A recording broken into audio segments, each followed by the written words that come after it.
Marcus Rivera pulled into his driveway at 6:47 p.m. on a sweltering Tuesday evening, his fire department SUV still radiating heat from the asphalt. The emergency call had been a false alarm, a malfunctioning smoke detector at the elementary school, but it had kept him 3 hours past his scheduled shift. All he wanted was a cold beer and 30 minutes floating in the community pool before the Texas sun finally surrendered to dusk. What he found instead was chaos. The Willowbrook Estates community pool area buzzed with the kind of frantic energy usually reserved for natural disasters. Residents clustered in small groups, gesturing wildly toward the locked pool gate, their voices carrying across the manicured lawn like a swarm of agitated wasps. At the center of it all stood Patricia Hendricks, the self-appointed queen bee of the Homeowners Association, her perfectly coiffed silver hair gleaming under the pool lights as she jabbed her manicured finger at anyone within earshot. Marcus had encountered Patricia exactly 4 times since moving into the neighborhood 8 months ago. Each interaction had left him questioning whether the woman possessed a functioning understanding of basic human decency. She'd written him up for leaving his trash cans out 12 minutes past the designated pickup time. She'd threatened legal action when his lawn reached what she deemed an unacceptable height of 3.5 inches. She'd even attempted to fine him for parking his department vehicle in his own driveway, claiming it violated the community's aesthetic standards. But tonight, Patricia had outdone herself. "This is absolutely unacceptable." Her voice carried across the pool area as Marcus approached, still wearing his fire department uniform. "I demand to know who authorized this lockdown. I pay my HOA fees, and I have every right to use these facilities whenever I choose." Marcus noticed the heavy-duty chain and padlock securing the pool gate, equipment he recognized immediately. His jaw tightened as he spotted the official red placard attached to the fencing. The words CON-DEMNED and Health Hazard printed in bold letters across the top. Below that, in smaller text, was the signature he knew by heart, his own. "Ma'am," a younger resident tried to interject, holding up his phone. "The notice says there's a chemical contamination issue. Maybe we should just. I don't care what some made-up notice says." Patricia's voice pitched higher, causing several nearby families to gather their children closer. "This is harassment, pure and simple. Someone is deliberately targeting this community, and I will not stand for it." Marcus stepped forward, his boots clicking against the concrete pool deck. The conversations around him gradually died as residents noticed his approach, their eyes taking in his uniform and the official badges adorning his chest.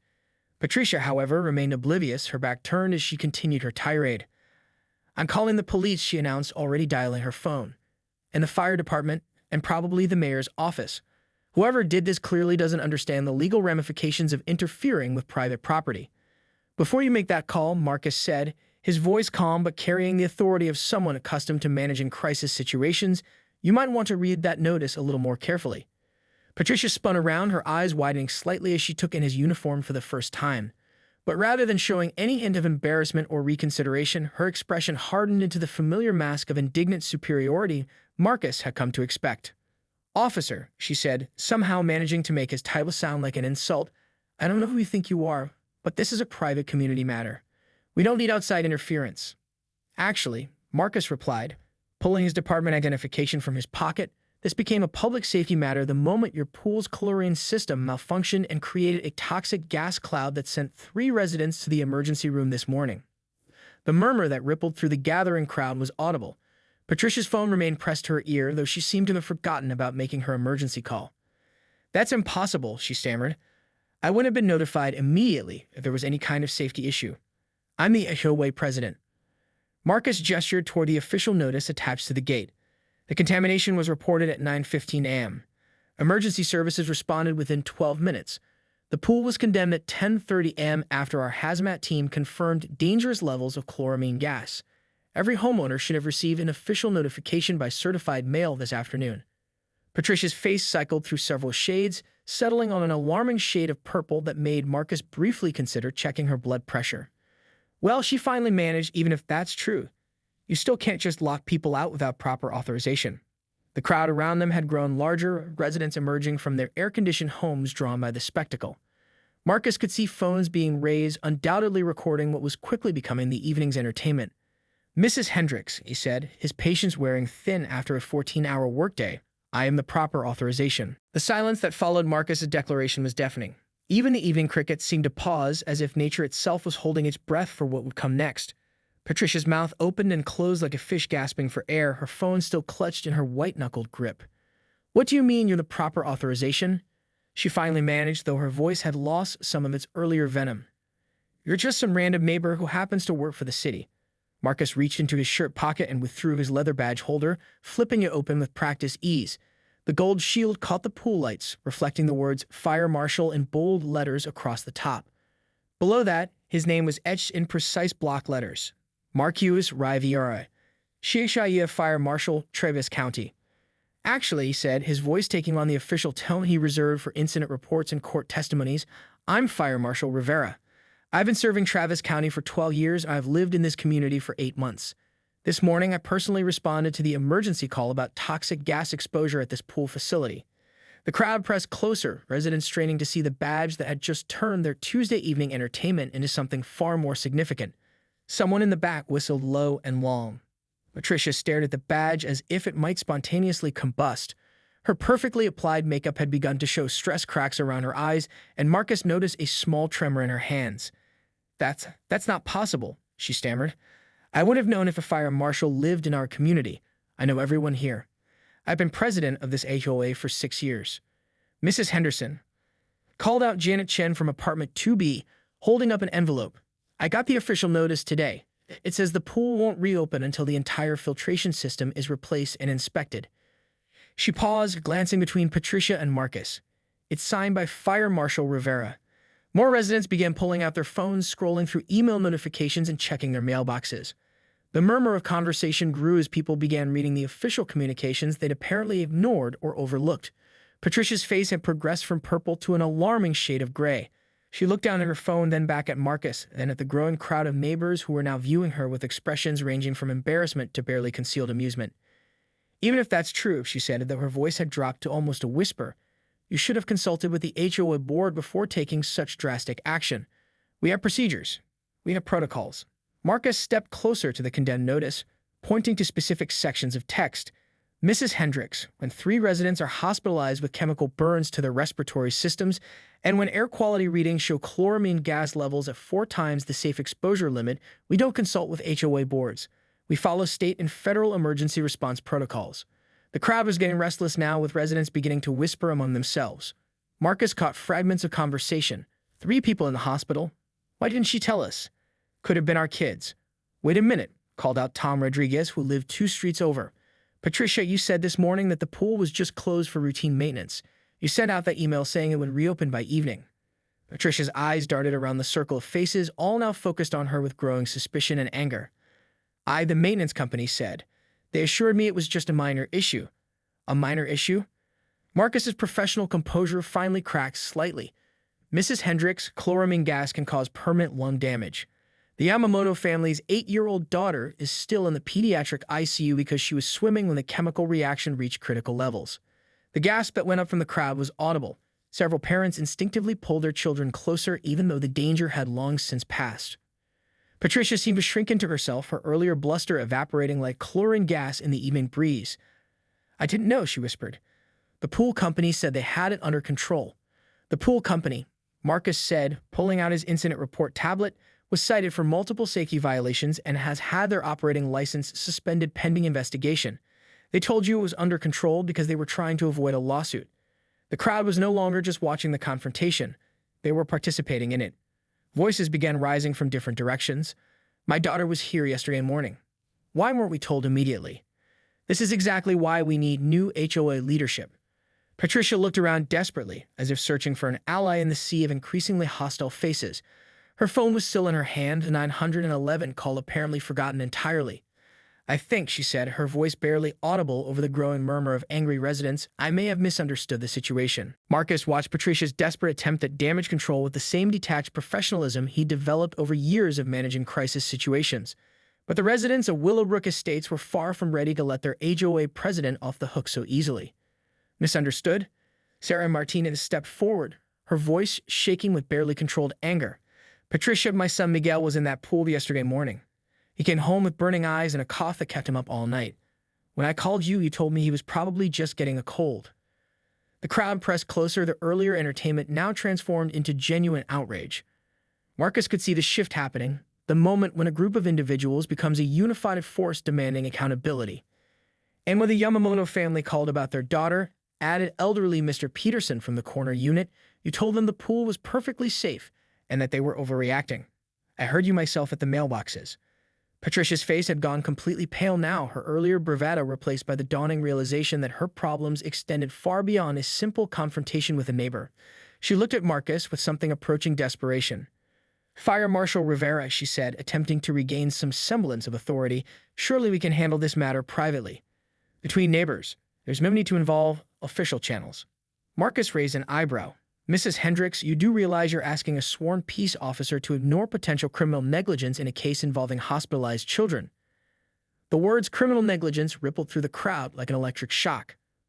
Parents who had been merely angry now looked genuinely frightened as they began to understand the full implications of what had happened. Criminal? Patricia's voice cracked on the word. That's completely unnecessary. This was just a miscommunication with the pool maintenance company. I was following their professional advice. Marcus pulled out his tablet and scrolled through his incident report. According to my investigation, Clearwater Pool Services contacted you at 8:23 a.m. to report a significant chemical imbalance and recommended immediate pool closure. They sent a follow-up text at 8:47 a.m., specifically using the words potential health hazard. At 9:15 a.m., emergency services received the first call about respiratory distress. He looked up from the tablet, his expression grim. During that same time period, according to witness statements, you were actively encouraging residents to use the pool, telling them the maintenance company was just being overly cautious. The silence that followed was broken by the sound of Patricia's phone hitting the concrete as it slipped from her trembling hands. The device skittered across the pool deck, its screen cracking against the drain grate. I need to call my lawyer, she whispered. That's probably a good idea, Marcus agreed, especially considering that the district attorney's office has already opened a preliminary investigation into this incident. Janet Chen stepped forward, holding up her phone. Patricia, I've been recording this entire conversation. I think a lot of people are going to want to see this, including the families of the children who were hurt. Patricia's eyes widened as she noticed the phones aimed in her direction. What had started as casual neighborhood drama documentation had evolved into something far more serious, evidence gathering. You can't record me without my permission, she protested weakly. Actually, Tom Rodriguez called out, Texas is a one-party consent state, and since we're all in a public area of the community, there's no expectation of privacy anyway. Marcus was impressed despite himself. His neighbors were more legally savvy than he'd given them credit for. Mrs. Hendricks, he said, his tone shifting into full official mode, I need to inform you that obstruction of an emergency response is a classic misdemeanor in Texas. Knowingly providing false information that endangers public safety can escalate to a third-degree felony. Patricia swayed slightly, and for a moment Marcus thought she might actually faint. Instead, she seemed to rally one last time, drawing on reserves of indignation that apparently ran deeper than common sense.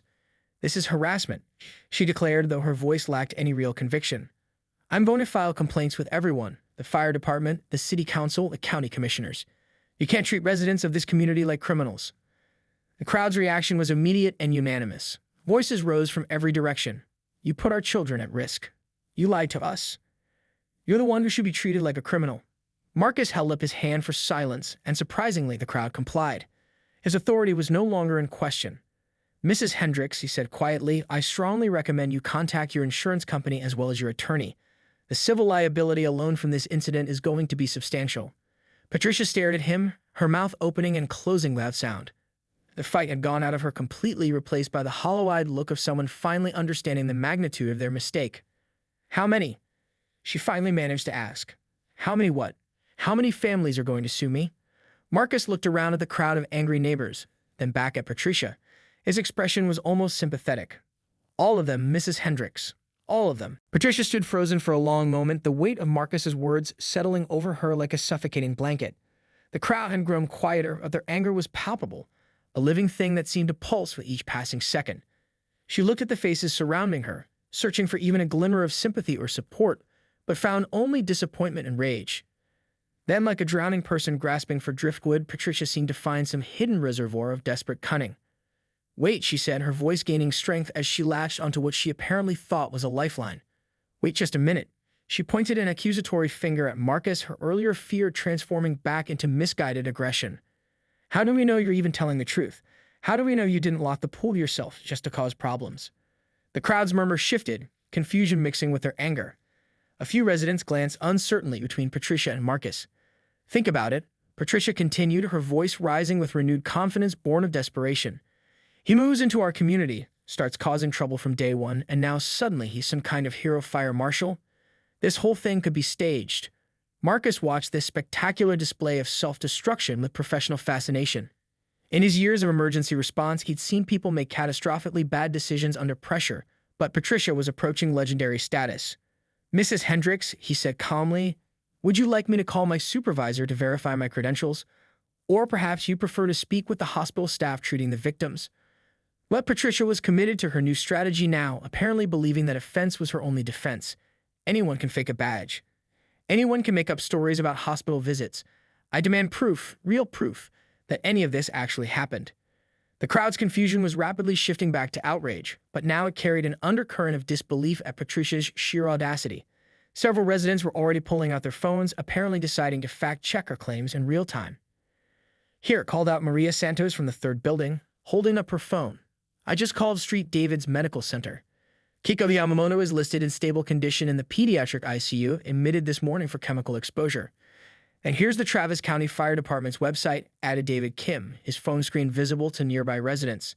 Fire Marshal Marcus Rivera appointed 2019 Commendations for Hazardous Materials response. Patricia's face cycled through several expressions as she realized her desperate gambit was collapsing in real time. But instead of retreating, she doubled down with the kind of spectacular stubbornness that had made her legendary in the neighborhood. "Those could be fake too," she declared, her voice taking on a hysterical edge. "Don't you see?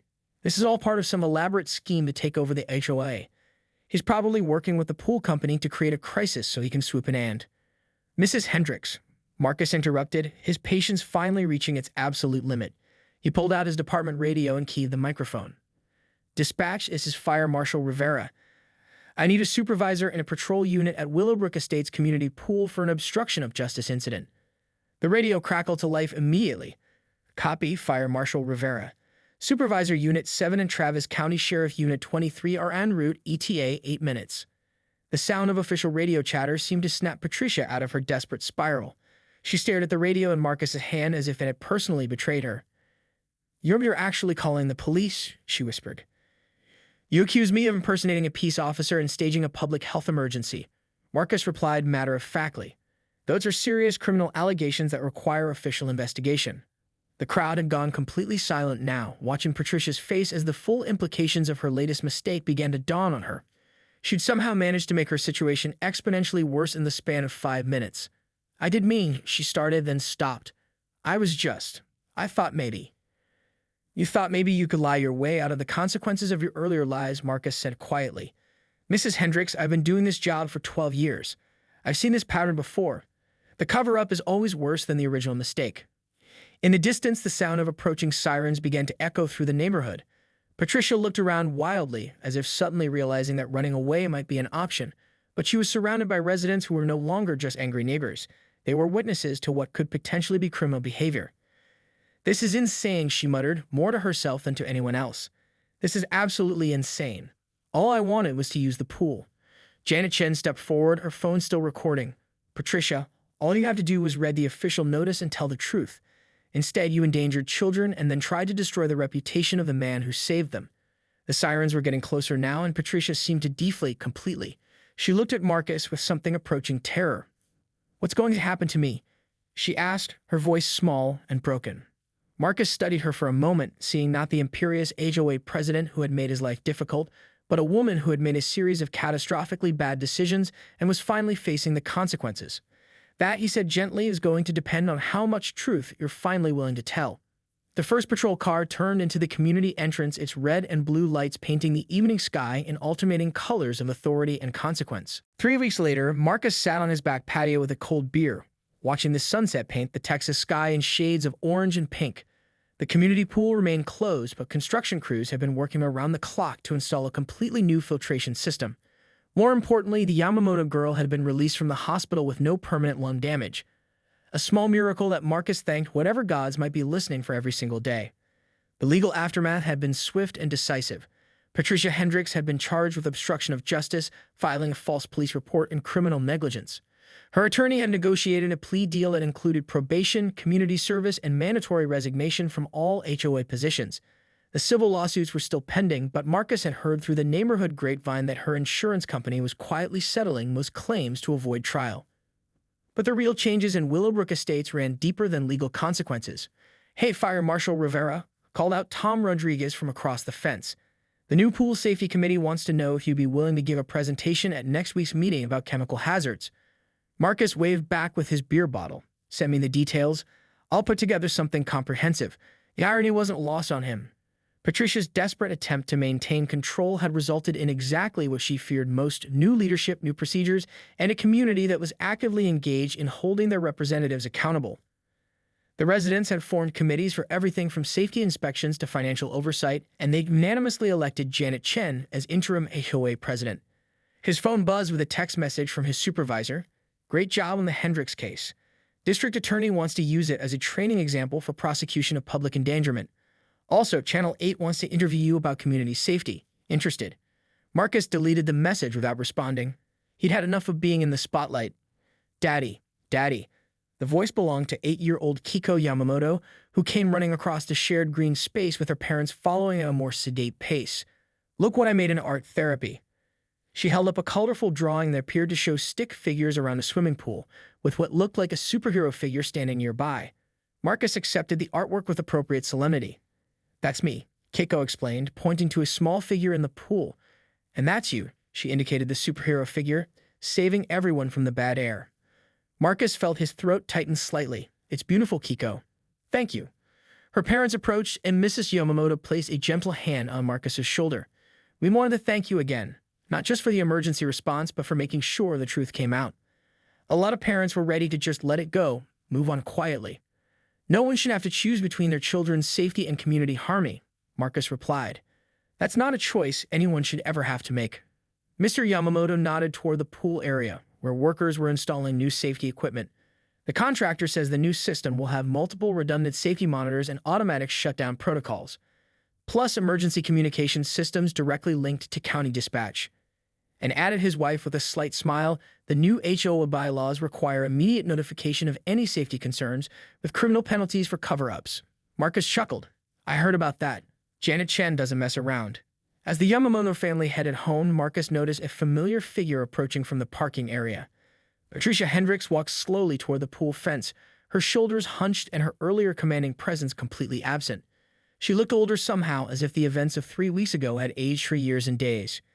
She stopped at the condemned notice, which had been replaced with a construction permit and timeline for reopening.